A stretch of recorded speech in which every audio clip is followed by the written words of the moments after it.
I discovered a decluttering method that saved me thousands of dollars over the past few years. Now, I used to shop like most people, go into the store and buy the stuff that I liked for my wardrobe and also for my home. But then there came a time where I didn't feel comfortable in my home anymore.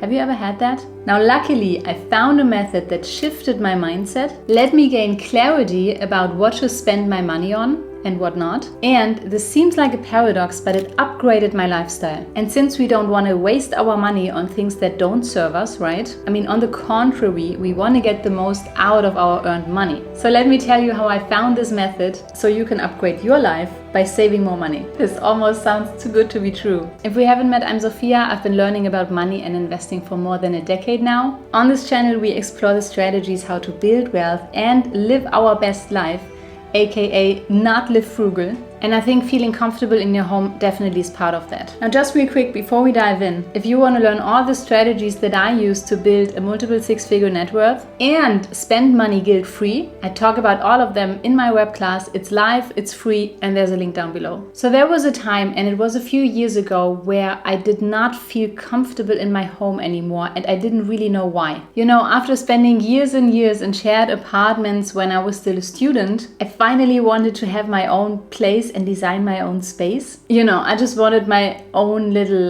home palace with mainly lots and lots of privacy. And also where I could make the decisions about the designs myself, you know. Because I don't know about you, but in a shared apartment, especially when it's students, it's often about being pragmatic and going for the cheapest or even collected from other households. But then I finally moved into my own apartment and I wanted to make it all pretty. So what I did, I bought furniture and I bought decoration. So I went into different stores, I chose what I liked and also what fitted into the space by measurements. In part, I was even going for designer furniture, but also in part, I went for IKEA. Even though I'm not a big fan because I've seen a lot of things break over the years. But granted, they also have some very nice designs and also some very solid items. But then a few years living there, I started to feel uncomfortable and I didn't really know why. I think I didn't even notice at first. It was just this feeling that something is off. But I couldn't really capture what it was. You know, I thought, what's going on? I have my own apartment, which is what I had wanted for a long time. I bought beautiful things. I had more storage space to put my stuff that I already had.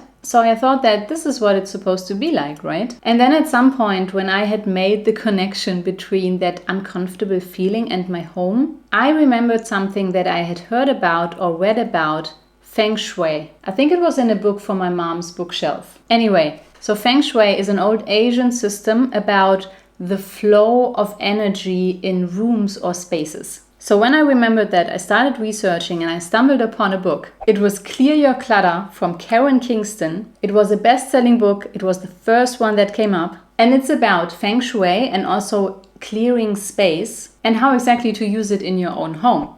So I ordered the book and I read it and suddenly I knew what was going on. The reason why I had felt so off in my own apartment was because it was cluttered.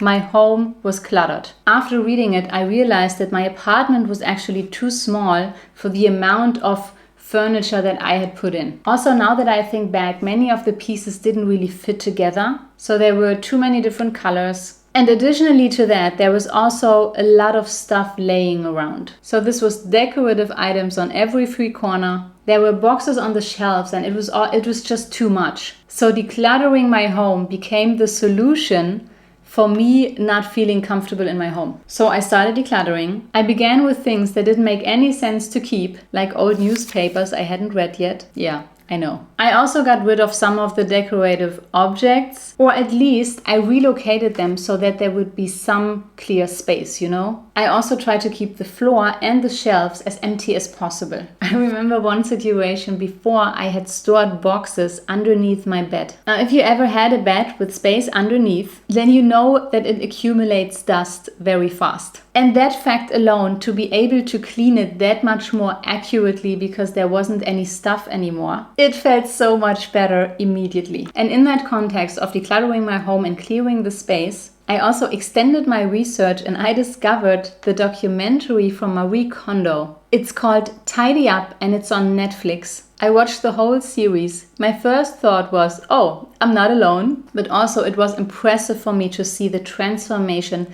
not just of the homes themselves, but of the people. They were less stressed, they were more relaxed, and they were even more harmonious in their relationships. So this was amazing, really. If you haven't watched it yet, absolute recommendation from me. And one part of this tidy up method from Marie Kondo is called like the spark of joy. How this works is you take an item and you touch it, you hold it in your hands, and then you see or feel if it still sparks joy, in you. I, for example, took those summer shorts, which I really like, and you can probably already see it in my face, because I like this very much. It's very comfortable, it's 100% cotton, it's one of my favorite colors, and this definitely still sparks joy for me. And that means that I'm definitely gonna keep them. Now, when you touch an item and it doesn't spark joy, for example, then your face goes like, then Marie Kondo says to say thank you, which I think is a beautiful practice because it still makes you value the thing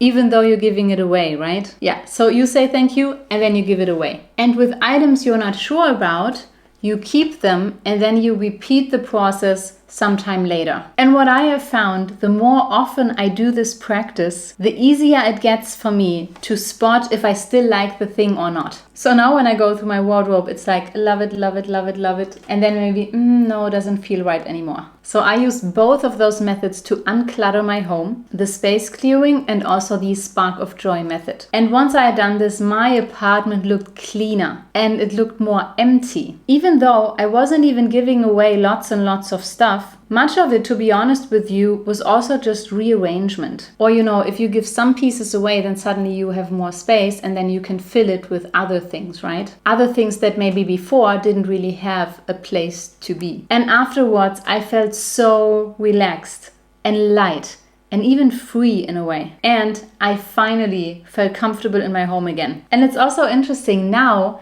when I start feeling that, something is off, I know exactly what it is. Usually it's either tidy up or organize or maybe declutter. So actually get rid of stuff. And now here's where the money part comes in. Theoretically, you could even try to make money out of the stuff that you're getting rid of. The things that you declutter, you start selling them. But for me, it was something different. I got so much more aware when buying new things. Because I think the things that you get rid of, they tell you a lot about what you still like and what you don't, right? And also in a way, what you need and what you don't need. And now when I'm out shopping, I ask myself, specifically, okay, what purpose does this serve? Do I like the color? Do I like the design? Does it fit with all the rest that I have? I think that's a very important aspect. Also, not just is it pretty, but will it have a specific function? A specific function and a specific place in my wardrobe or in my home or kitchen or whatever it is. So decluttering my home made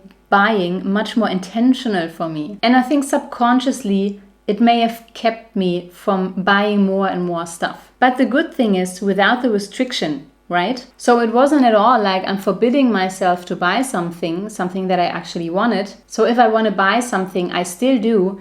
It's just that what I want to buy changed. Do you know what I mean? Also because I remember that time, how uncomfortable I felt in my home, and also in a way, how much time it took to also get rid of stuff. This decluttering process is actually quite time consuming. It's absolutely worth it though. And another mindset thing that happened, and this might sound counterintuitive, but when you have space in your home, it makes you feel more abundant. And it doesn't even matter how big or small the space is. It only matters if the space is cluttered or not. So having free space actually helps us feel abundant. And this is part of building an abundance mindset, which is so important in our journey to building wealth. So tell me, have you ever decluttered your home? And how did you feel about it? I would love to know. This, by the way, was another part of a series of unconventional savings methods. In case you feel like there's something wrong with your wardrobe or how you feel about yourself in your clothes, then you can watch this video next. Wishing you success, and I'll see you in the next video.